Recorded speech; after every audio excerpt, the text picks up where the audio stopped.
Okay, so Venus is moving into Gemini tonight where I live. It might be day where you live.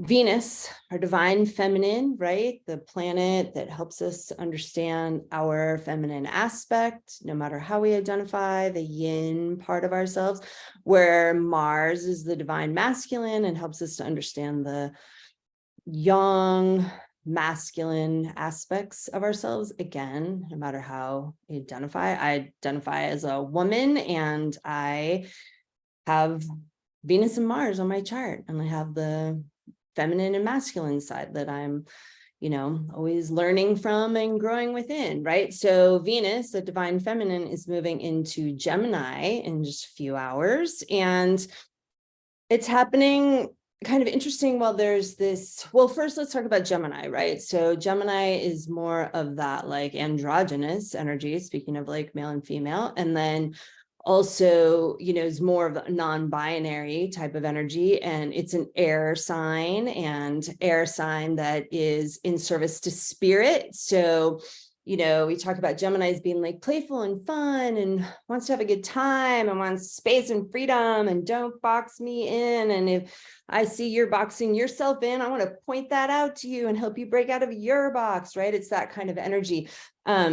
But it's an in service to spirit sign in the shamanic astrology paradigm. And so that is always has that kind of greater weight to it, right? That Gemini is not necessarily just being this like trickster, playful energy for the sheer enjoyment of it. Yes, for the sheer enjoyment of it, but that's how it serves spirit, right? Is the sheer enjoyment of it, right? And communicating and speaking and telling stories and using our voice and our throat, which interestingly, the next time the crescent moon meets with Venus, right, which following that most ancient myth that we have written down on those clay cuneiform tablets, the story of Inanna is Venus. It's a story of Venus and how Venus, the planet, moves through the sky, told in this mythological cosmological story of Inanna, the queen of heaven, Venus, the queen of heaven.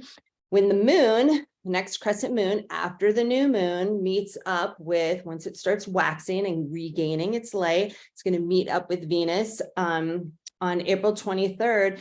And that is when, interestingly, in the story, we move into the throat chakra, right? So there's some nice alignment between Gemini and the throat chakra, right? Because I think of, all the signs can live in different places, but Gemini, throat, communication, all that kind of stuff, right? So our divine feminine is moving into this type of energy, right? And really all that means is like, one, if that's really like touching and pressing into anything in your chart, you have Gemini or the other in service to spirit signs like Gemini, Sagittarius, or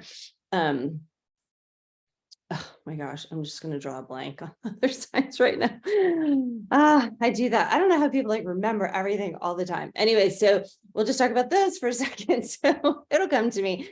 I'm probably a bunch of you are going, oh my gosh, it's blah, blah, blah. So anyways, the, what was I saying? So the in service to spirit signs, right? So moving into the throat chakra, we have so much, energy available to us around that feminine aspect of being more playful and being in service to spirit and communicating and breaking out of our boxes, right? Gemini wants to like break free and have space and get space, make space, be social, right? So for me here in the Northern Hemisphere, it's just spring, it's coming on more and more, right? And there's that desire to kind of like be out, where I live in Aspen, Colorado, it's like off season now. And, everywhere you run into all the locals, everyone wants to like chat and say hi and connect, right? We're kind of moving into that energy, at least in the area where I live, right?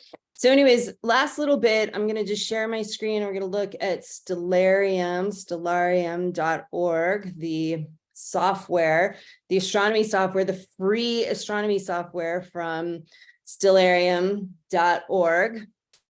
highly recommend. We're just going to look at this moment Venus is moving into, or close to, right? We're kind of into this evening. I just want to show here, you can't even see because we'll move it over because they're right on top of each other, but we have one more, Taryn, bear with me, Jupiter and the sun, right? So close together right now. So they're coming into conjunction with each other.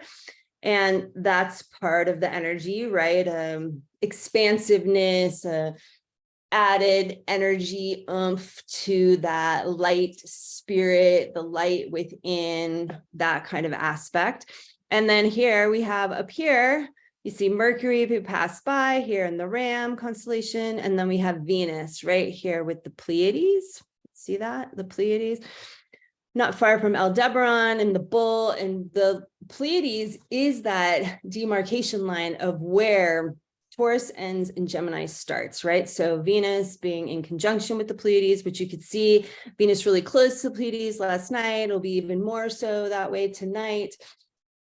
That is Venus moving into Gemini. So it's just kind of cool to check out. And then I also just want to point out, here's that royal star, Aldebaran, the eye of the bull. And a way that you can find it is, a lot of people know Orion's belt, can find Orion's belt, and Orion's belt points to Sirius, the brightest star in our sky. Venus is the brightest object after the sun and the moon, but it's a planet and not a star, but it looks like a star when it first comes alive at night, right? So anyways, back to Orion's belt points to Sirius, the brightest star, but Orion's belt also roughly points to Aldebaran, the eye of the bull. So when you're looking at Venus and you see the Pleiades, and then Orion's belt, Aldebaran, the eye of the bull. So just a couple things to like orient you to what's happening is where Venus, our divine feminine, is moving into Gemini this evening. So hope you enjoy, and I'll see you a little bit later. All right. Have a good one.